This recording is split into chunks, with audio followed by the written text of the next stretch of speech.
അസ്സലാമു അലൈക്കും വറഹ്മത്തുള്ളാഹി. അൽഹംദുലില്ലാ വസ്സലാത്തു വസ്സലാമു അലാ റസൂലില്ലാ വഅലാ ആലിഹി വസ്വഹ്ബിഹി അജ്മഈൻ അമ്മാ ബഅദ്.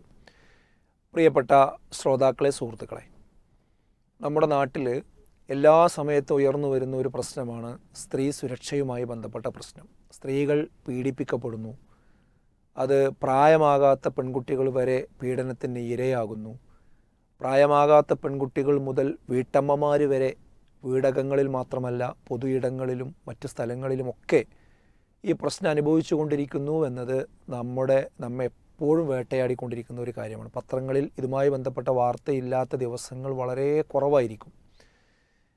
ആ ഒരു വിഷയത്തിൽ പലപ്പോഴും ചർച്ച വരുമ്പോൾ സ്ത്രീകളുടെ സുരക്ഷയ്ക്ക് എന്താണ് അനിവാര്യമായ കാര്യം എന്നതിനെ സംബന്ധിച്ച് ചർച്ച വരുമ്പോൾ അതിന് ശരിക്കും നമ്മുടെ മനുഷ്യൻ്റെ സ്രഷ്ടാവ് നൽകുന്ന നിബന്ധനകൾ, നിയമങ്ങൾ, ഗൈഡ് ലൈനുകൾ പാലിക്കുക എന്നതാണ് അതിനുള്ള ശാശ്വതമായ പരിഹാരം. അതിന് ഇസ്ലാം മുന്നോട്ട് വെക്കുന്ന കുറേ നിയമങ്ങളുണ്ട്. ഒരു പുരുഷനും സ്ത്രീയും പരസ്പരം ഒന്നിച്ച് ജീവിക്കുമ്പോൾ അവർ പാലിക്കേണ്ട നിയമങ്ങൾ എന്താണ്, നിബന്ധനകൾ എന്താണ്, അതിരുകൾ എന്താണ്, അതിർത്തികൾ എന്താണ്, ഇതിനെക്കുറിച്ചൊക്കെ കൃത്യമായ ഡയറക്ഷൻസ് ഉണ്ട്. ആ ഡയറക്ഷൻസ് നമ്മൾ പാലിക്കുകയാണ് എങ്കിൽ ഒരു കാരണവശാലും അവിടെ സ്ത്രീകൾ പീഡിപ്പിക്കപ്പെടുകയില്ല. യാതൊരു സംശയ കാര്യത്തിലില്ല. പക്ഷെ പലപ്പോഴും മതപരമായ ഇത്തരം നിയമങ്ങൾ, സ്ത്രീകൾ പാലിക്കേണ്ട, പുരുഷന്മാർ പാലിക്കേണ്ട നിയമങ്ങളും നിബന്ധനകളുമൊക്കെ നമ്മൾ സംസാരിക്കുമ്പോൾ നമുക്ക് സമൂഹത്തിൽ നിന്ന് കേൾക്കാറുള്ള ഒരു കാര്യം, ഇത് ഈ പുരോഗമന സമൂഹത്തിൽ പറയാൻ പറ്റിയ നിയമങ്ങളും നിബന്ധനകളും ഒന്നുമല്ല നിങ്ങളിപ്പോൾ സംസാരിക്കുന്നത്. ഇത് 6-ാം നൂറ്റാണ്ടിൽ ജീവിച്ച ആ പ്രാകൃതരായ കാട്ടറബികൾക്ക് ഇറങ്ങിയ ഒരു മതമാണ്. അവരോട് പോയി നിങ്ങൾക്ക് പറയാം, ഈ പുരോഗമന കാലഘട്ടത്തിൽ ഇതുമായി നിങ്ങൾ വരേണ്ടതില്ല എന്നതാണ് ഒരു ഭാഗത്ത് നമ്മൾ കേൾക്കാറുള്ളത്. മറ്റൊരു ഭാഗത്ത് സ്ത്രീയും പുരുഷനുമൊക്കെ ഈ നിയമങ്ങൾ പാലിക്കണമെന്ന് പറഞ്ഞാൽ അത് പാലിച്ചില്ലെങ്കിൽ എന്താ, ആകാശം ഇടിഞ്ഞു വീഴുമോ എന്നാണ് പലപ്പോഴും ചോദിക്കാറുള്ളത്. എല്ലാത്തിനും ചോദിക്കുന്ന ഒരു ചോദ്യമാണ് എന്ത്, ആകാശം ഇടിഞ്ഞു വീഴുമോ എന്നാണ് ചോദിക്കുക. എന്തങ്ങനെ ചെയ്താൽ എന്താ സംഭവിക്കുക എന്നാണ് പറയാറുള്ളത്. അപ്പോൾ ഇവിടെ രണ്ട് കാഴ്ചപ്പാടാണ്. ഒന്ന്, മതം മുന്നോട്ട് വെക്കുന്ന സ്ത്രീ സുരക്ഷയുമായി ബന്ധപ്പെട്ട നിയമങ്ങളും കാഴ്ചപ്പാടുകളും. മറ്റൊന്ന്, ഇവിടെയുള്ള സ്വതന്ത്ര ലോകം, ലിബറൽ സമൂഹം മുന്നോട്ട് വെക്കുന്ന കാഴ്ചപ്പാട്. അവരുടെ കാഴ്ചപ്പാട് എന്താണെന്ന് ചോദിച്ചാൽ അങ്ങനെ നിയമങ്ങളും നിബന്ധനകളൊന്നും വേണ്ട, സ്ത്രീ പുരുഷൻ എന്നുള്ള വ്യത്യാസങ്ങളൊന്നും വേണ്ട. അതിപ്പോൾ നമുക്കറിയാം, ഈ ജെൻഡർ ന്യൂട്രൽ സംസ്കാരം എന്നുള്ളത് തന്നെ ഇപ്പോൾ കൊണ്ടുവന്നതാണ്. ഇപ്പോൾ ഒരു ക്യാമ്പസിൽ ഒരു വലിയ കൊട്ടിഘോഷിച്ചൊരു വാർത്ത നമ്മൾ കണ്ടത് അവിടെ ജെൻഡർ ന്യൂട്രൽ ടോയ്ലറ്റ് സ്ഥാപിച്ചു എന്നതാണ്. അതൊരു വലിയ പുരോഗമനമായിട്ടാണ് പറയുന്നത്. അതായത് പെൺകുട്ടികൾക്ക് വേറെയും ആൺകുട്ടികൾക്ക് വേറെയും ടോയ്ലറ്റുള്ള കോളേജിൽ രണ്ടു കൂട്ടർക്കും ഒരൊറ്റ ടോയ്ലറ്റ് ഉണ്ടാക്കി എന്നതാണ് വലിയൊരു സംഭവമായി, പുരോഗമനമായിട്ട് പറയുന്നത്. അതിനർത്ഥം എന്താണെന്ന് ചോദിച്ചാൽ അങ്ങനെ സ്ത്രീ പുരുഷ വ്യത്യാസം ഇനി എവിടെയും കാണിക്കേണ്ടതില്ല എന്നതാണ്. അതിന് ലിവിങ് ടുഗദർ, അതായത് വിവാഹമൊന്നും വേണ്ട, ഇനി ലിവിങ് ടുഗദറായിട്ട് ജീവിക്കുക. ആർക്കാണോ പരസ്പരം ഇഷ്ടമുള്ളത് അവർക്ക് ഒന്നിച്ച് ജീവിക്കുക. എപ്പോഴാണോ പിരിയേണ്ടത് അപ്പോൾ പിരിയാം. അതുപോലെ തന്നെ ഒരാളോട് സെക്സ് ചോദിക്കുക എന്നതൊന്നും ഒരു വിഷയമുള്ള കാര്യമല്ല. അത് കൺസെൻറ്റ് ഉണ്ടെങ്കിൽ എന്തുമാകാം.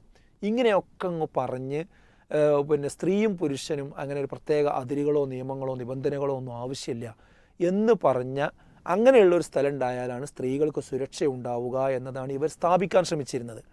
എന്നാൽ ഇപ്പോൾ വന്നിരിക്കുന്ന ഹേമ കമ്മിറ്റി റിപ്പോർട്ട്, അതായത് ഈ സിനിമാ ലോകത്ത് ഒരുപാട് നടികൾ പീഡിപ്പിക്കപ്പെടുകയും ആ പ്രശ്നം ഗവൺമെൻറ്റിൻ്റെ മുമ്പിൽ വരികയും അപ്പോൾ ഗവൺമെൻറ് അവസാനം അതിന് പരിഹാരമെന്ന നിലക്ക് എന്താണ് അവിടെ നടക്കുന്നതെന്ന് അറിയാൻ വേണ്ടി ഒരു കമ്മിറ്റിയെ നിയോഗിച്ചു. അതാണ് ജസ്റ്റിസ് ഹേമ കമ്മിറ്റി റിപ്പോർട്ട് എന്ന് പറയുന്നത്. അവരുടെ നേതൃത്വത്തിലാണത് വന്നത്.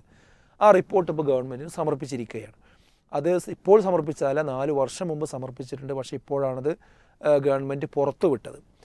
ആ പുറത്തുവിട്ട സന്ദർഭത്തിൽ ആ റിപ്പോർട്ടിൻ്റെ അത് വന്നതോടുകൂടി ഇന്ന് സിനിമാ ലോകത്ത് നിന്ന് ഒരുപാട് നടിമാരും അതുപോലെ തന്നെ മറ്റ് സിനിമാ ജീവനക്കാരുമൊക്കെ രംഗത്ത് വന്ന് മീഡിയക്ക് മുമ്പാകെ വന്നുകൊണ്ട് ഞങ്ങളൊക്കെ പീഡനത്തിന് വിധേയമായിട്ടുണ്ട് എന്ന് പറഞ്ഞ് ഓരോരുത്തരുടെ പേരിങ്ങനെ വിളിച്ചു പറഞ്ഞുകൊണ്ടിരിക്കുകയാണ്.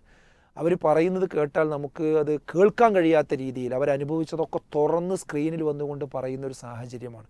അപ്പോൾ വളരെ സുരക്ഷിതത്വമുള്ള, അതായത് സ്ത്രീക്കും പുരുഷനും പ്രത്യേക നിയമങ്ങളൊന്നും ഇല്ലെങ്കിൽ ഒരു കുഴപ്പമില്ല എന്ന് പറഞ്ഞു പോയിരുന്ന ആളുകൾ ഇപ്പോൾ അവർ പറയുന്നത് അവിടെ സ്ത്രീക്ക് ഒരു സുരക്ഷയുമില്ല, കടന്നുറങ്ങാൻ കഴിയുന്നില്ല, അതുപോലെ തന്നെ വാഹനത്തിൽ സഞ്ചരിക്കാൻ കഴിയുന്നില്ല, എവിടെയും പീഡനത്തിൻ്റെ പ്രശ്നങ്ങളാണ് എന്നാണ്. അതിൻ്റെ വിവരങ്ങളാണ് പുറത്തു വരുന്നത്. ഇവിടെ നമുക്ക് പറയാനുള്ളത്, ഞാനതിൽ ശ്രദ്ധിച്ച ഒരു കാര്യം എന്താ വെച്ചാൽ, ഒരു സീനിയറായിട്ടുള്ള ഒരു നടി ഈ വിഷയത്തിൽ പ്രതികരിച്ചുകൊണ്ട് പറഞ്ഞത്, ഇനി സിനിമാ രംഗത്ത് വരേണ്ട കുറച്ച് നിയമങ്ങളുണ്ടെന്ന്. ആ നിയമം പറഞ്ഞാൽ എന്താ പറയുക, പ്രധാനപ്പെട്ടത് ഒന്ന്, ഇനി പുരുഷന്മാരുടെ റൂമിലേക്ക് ചെല്ലുമ്പോൾ സ്ത്രീ മാത്രം പാടില്ല, മൂന്നാമതായിട്ട് കൂടെ ഒരാൾ കൂടി ഉണ്ടാവണം.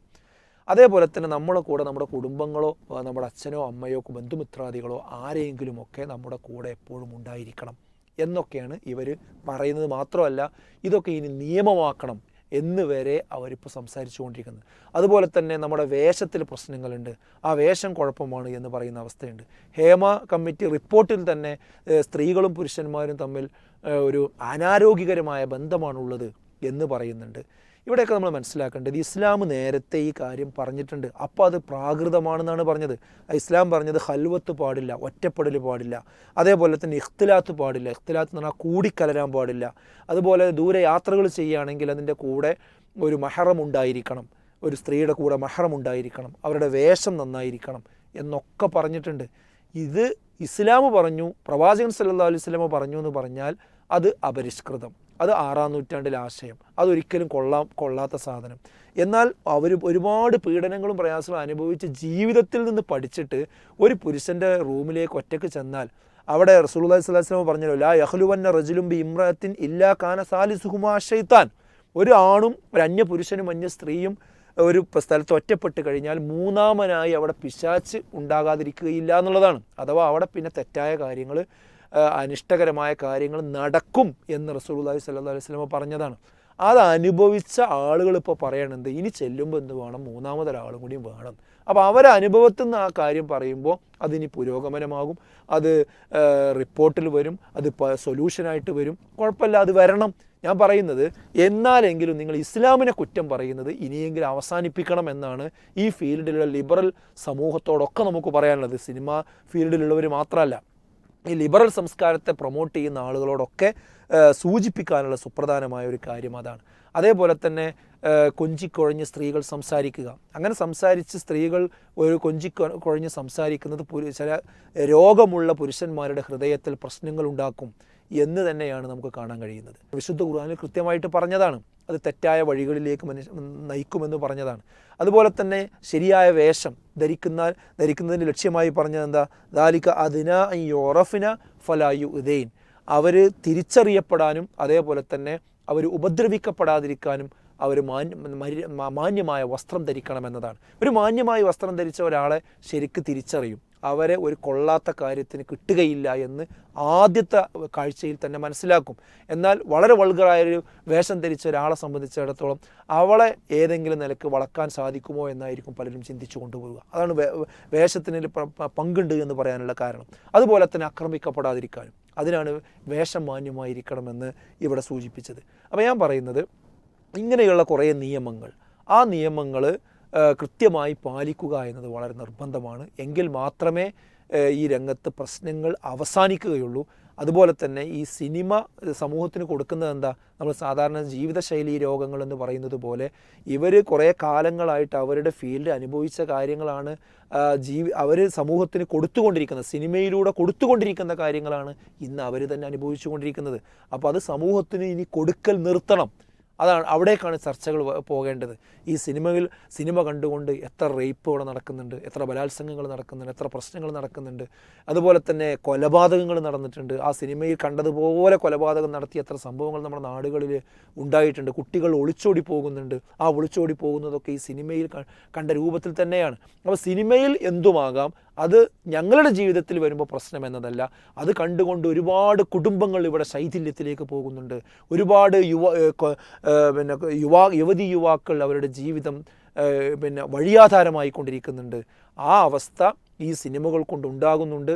അപ്പോൾ അത് അഭിനയിക്കുന്നവരും അതിൽ പ്രവർത്തിക്കുന്ന ആളുകളും അത് ബാക്ക് ഫയർ ചെയ്തുകൊണ്ടിരിക്കുകയാണ്. അതേ പ്രശ്നം അവരിന്ന് അനുഭവിച്ചു കൊണ്ടിരിക്കുകയാണ്. അപ്പോൾ ആ സിസ്റ്റത്തിൽ തന്നെ പ്രശ്നമുണ്ട് എന്നാണ് നമ്മൾ മനസ്സിലാക്കേണ്ടത്. അതല്ലാതെ ഇവിടെ കേവലം എന്തെങ്കിലും ഒരു കൈക്രിയ ചെയ്തതുകൊണ്ട് ഈ പ്രശ്നത്തിന് പരിഹാരം ഉണ്ടാവുകയില്ല. പറഞ്ഞതിൻ്റെ ആകത്തുക എന്ന് പറയുന്നത് മനുഷ്യൻ്റെ പ്രശ്നം പരിഹരിക്കാൻ മനുഷ്യൻ്റെ സ്രഷ്ടാവ് പറയുന്ന നിർദ്ദേശങ്ങൾ സ്വീകരിക്കുകയാണ്. അതിന് പരിഹാരമായിട്ടുള്ളത്. ആ പരിഹാരത്തെക്കുറിച്ച് ഇനിയെങ്കിലും ലോകം ചിന്തിക്കണം. ഇനിയെങ്കിലും ഇസ്ലാമിനെ പ്രാകൃതമാണെന്ന് കുറ്റം പറയുന്നത് അവസാനിപ്പിക്കണം. ഒരു പുനരാലോചന ഉണ്ടാകണം എന്ന് മാത്രമാണ്. അള്ളാഹു അനുഗ്രഹിക്കുമാറാകട്ടെ. അസ്സലാമു അലൈക്കും വറഹ്മത്തുള്ളാഹി.